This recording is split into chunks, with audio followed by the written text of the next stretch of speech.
Welcome to the AARP version of the show.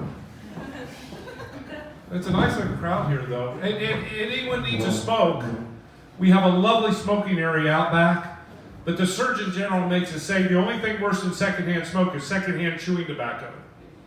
That's for anyone from Alabama. So, hey, the holiday seasons are over with. I hate it when the holiday seasons come because that's when I have to start all my holiday shoplifting. And it's hard to shoplift for family and friends. You never know what to steal. And it never fails. After Christmas, a friend will call you and say, Dan, remember that gift you gave me for Christmas? You have the receipt. I'd like to return it.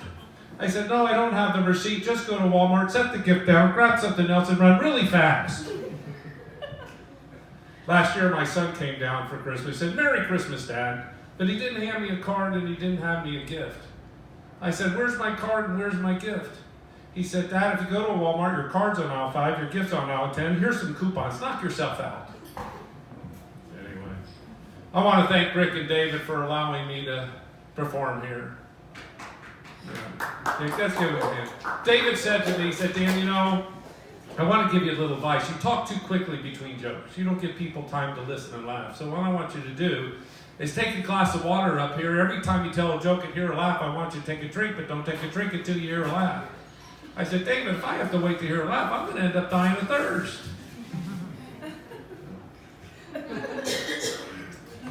Hey, did you hear about the mother who drove through Checkers restaurant to get hamburgers and fries for her children? This is true, it was in the paper. When she got the bag of hamburgers and fries, she looked at the bottom of it, and the bottom of the bag were 5, 6 tiny little bags of marijuana. I don't know about you, but that is one awesome Happy Meal. And then did you hear when this past campaign, Hillary Clinton was running for president, it came out that she gets $200,000 for speaking engagement. $200,000. Can you imagine what she charges Bill for sex? And I don't remember some years ago, about 4 years ago, Mitt Romney was running for president, and it came out that he was Mormon. And I never knew much about Mormons, so I researched them. You know, Mormon men can have several wives. Some can have up to 5. I'm Jewish. I couldn't imagine having 5 Jewish wives. If I had 5 Jewish wives, I had 5 Jewish wives that say, not tonight, I got a headache. If I had 5 Jewish wives, I had 5 Jewish wives, the only thing they make for dinner is reservations. And what's that old joke? Why did the Jewish guy die before his 5 Jewish wives? Because he wanted to. Anyway, I'm too old to be up here. It's not getting older that bothers me. It's not the fact that I have gray hair, I can't hold my liquor or my PP, and I gotta wear Depends.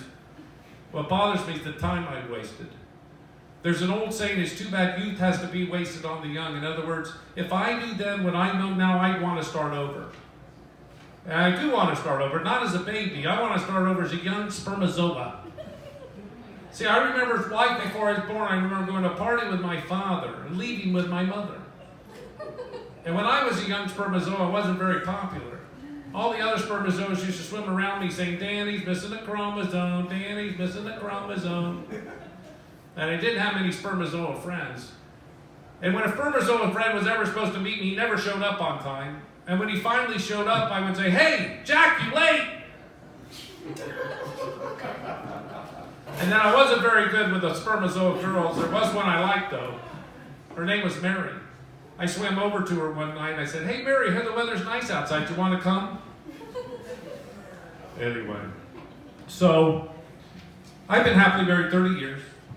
My wife's been happily married 15. And the sex is great as long as it's consensual.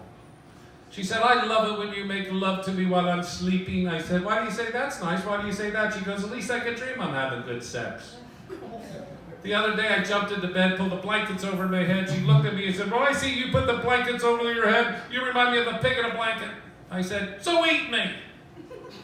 She said, when I look at you, I think of that Nicolas Cage movie, Gone in 60 Seconds. I said, why is that? She goes, because when we have sex, you're done in 60 seconds.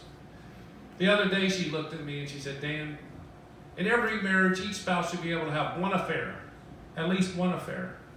Then she looked at me and said, your turn. Yeah, my wife the other day almost ran off with an Uber driver, but she changed her mind because when she called him, he came too quickly. And I'll tell you, I love current events. I get all my current events from a website called nakednews.com. Anyone seen it? Nakednews.com? It's a great website. So it's a great website where these beautiful blonde-haired, blue-eyed girls read the news to you while they're naked. It's $24.95 a month. My wife said, for $24.95 a month, I'll read the news to you naked. I said, I'll pay you $50 not to. And, is it a bad sign that my wife posted my picture on Match.com? The other day she called me up, she said the first picture she got was of a guy totally naked with his ding-dong sticking straight out. She called me up, she goes, Dan, I can't believe it, I got a picture of a guy totally naked with his ding-dong sticking straight out. I said, well, at least he got right to the point. Not only that, you date a guy like that, your dating guy can hold 2 cups of coffee and possibly 4 donuts at the same time. Anyway. So I have this online comedy show called Comics on Parole. If you go to comicsonparole.com, you'll see it. That's where we interview people from Nick at Night, Conan and Brian, Married with Children. And the reason we call it Comics on Parole is because it was part of my parole agreement. My parole officer said you have a choice of 1 or 2 parole agreements. You can do stand-up comedy or sweet sidewalks. And we strongly suggest you sweet sidewalks, but I chose stand-up comedy. And as you see, it's not going well. I bombed so much the FBI put me on a terrorist watch list. I bombed so much U.S. Air Force let them mess on my entry sheet. Hey, we'd like to recruit you. We hear you're good at bombing. And what is it with these hookah shops all over Atlanta? Have you seen them? I went to a restaurant the other day and the waitress said, would you like a hookah? I said, no, I picked my hookahs up in downtown Atlanta on Peachtree Street. Anyway, thank you. You've been a great crowd. Dan, everybody. Dan Glacier.